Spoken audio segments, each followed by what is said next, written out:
What is up 2020 Warframe players, old and probably new, seeing as how I'm only about 3 to 4 months in and I'm seeing a lot of new players, which is awesome. I gotta say, I'm absolutely loving this game in its modular nature. It's basically a digital model kit that you can play with after putting it together. This is my first and probably only playstyle video for Warframe. We're focusing on a style of play that was inspired by Dragoons from Final Fantasy. I'm gonna assume you already know what a Dragoon is if you click play. If not, it's this guy. He jumps real high, falls from the sky, and makes people die. So how do I bring a Dragoon in a Warframe? What frame do I start with? What weapons do I use? And how do I play it? I chose to focus on what makes a Dragoon: spears and the jump technique. I don't have Titania or Zephyr, so how do I make this work? It came down to 2 frames, Wukong and Wisp, with their vertical mobility. I personally chose Wukong, but it really just comes down to preference. How do you want your jump ability to function, and how the other abilities complement your playstyle? For Wisp, you can set up a jump ahead of time. Choose a point in the sky and send out the Will-O-Wisp. While it's traveling, you can continue to fight on the ground before switching places. While her jump is easy to set up, you do have to keep in mind to aim downwards before you teleport because your orientation won't change.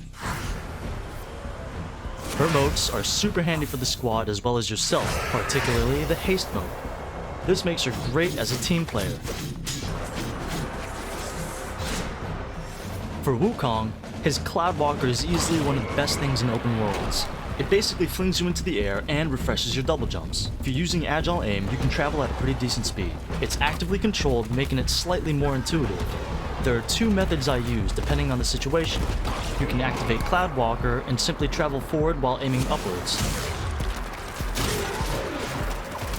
Or, you can quickly aim down as you activate the ability and hold your backwards input so that you can keep an eye on the ground.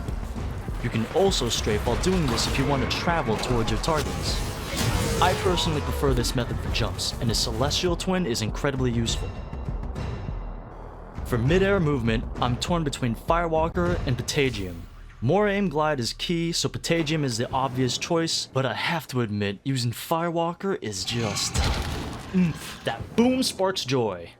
This is a play style video, guys. Play style.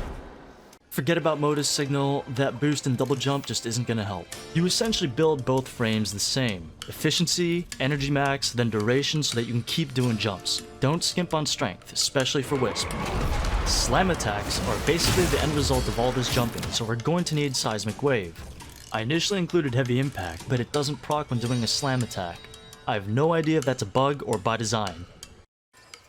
Sadly, Polearms placed 3rd in Slam Radius, but that's okay. This is a themed build, not trying to be a min-max snob. As I was trying to figure out what polearm to use as a spear, I remembered Exodia Epidemic was available during the Knights of Nabarus event. So I built the makeshift Zaw, threw it on, and boy was it not fun. The wave is too narrow to be of any use against large groups, and it doesn't even work with a heavy slam. Even with a Saxon mod set, it just didn't hold up to the expectation of an earth-shattering jump attack. It's just easier to use a heavy slam during all the chaos. Was there anything else I could do? Well, who was to say that the Lancers didn't throw their spears? Lo and behold, Exodia Contagion. 400% damage at 30 meters. Are bullet jumps 30 meters from the ground? I don't know, I can't measure distance in real life, US customary, or metric, so I'm fairly certain I'm just as terrible in video games. But I don't think it's going to be an issue. As the projectile is unaffected by anything other than damage and attack speed mods, slot accordingly. Attack speed affects projectile speed, and I think Wisp's haste mote does too. By saying that 3 times fast. Recently, I had gotten a Javlok ribbon from a friend, and after a few rolls found my mega ultra most favoritist weapon in the game. Boom! We have ourselves throwing spear number 2.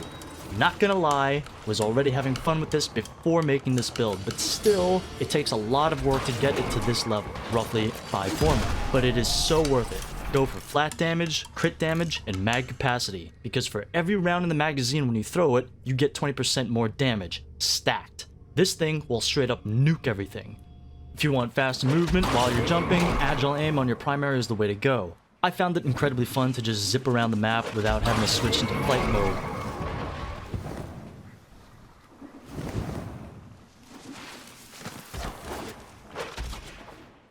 Everything was going real well, I was having a lot of fun, but ever the tinkerer I am, I decided to try something out. Arcane Primary Charger and Arcane Blade Charger. This is where Wukong shines. His Celestial Twin can proc either, and the two can feed each other. The radial damage from both can one-shot most standard mobs, increasing the amount of times you'll have either of them procced. I've created something I'll call a Dragon Lancer.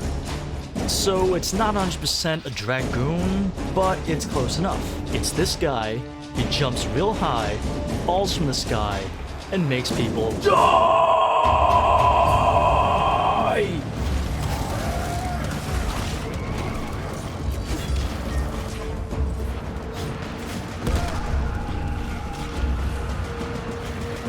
Detection will still count down to detonation. Guards are down. Defuse.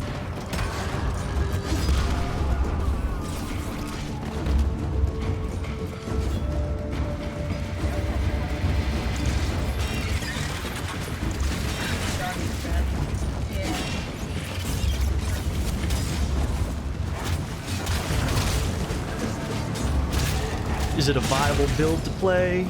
Well, yes and no, for obvious reasons. Yes, the damage you can deal is insane, but it relies on chance, and it can also get a little cumbersome. But after throwing the Javlok, you'll be left with only your Zara.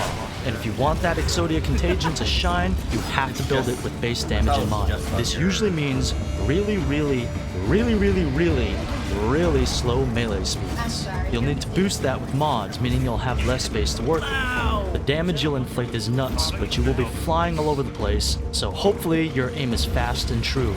It works well against crowds and absolutely shines in the open worlds, but small stages and boss fights are going to be a bit more difficult.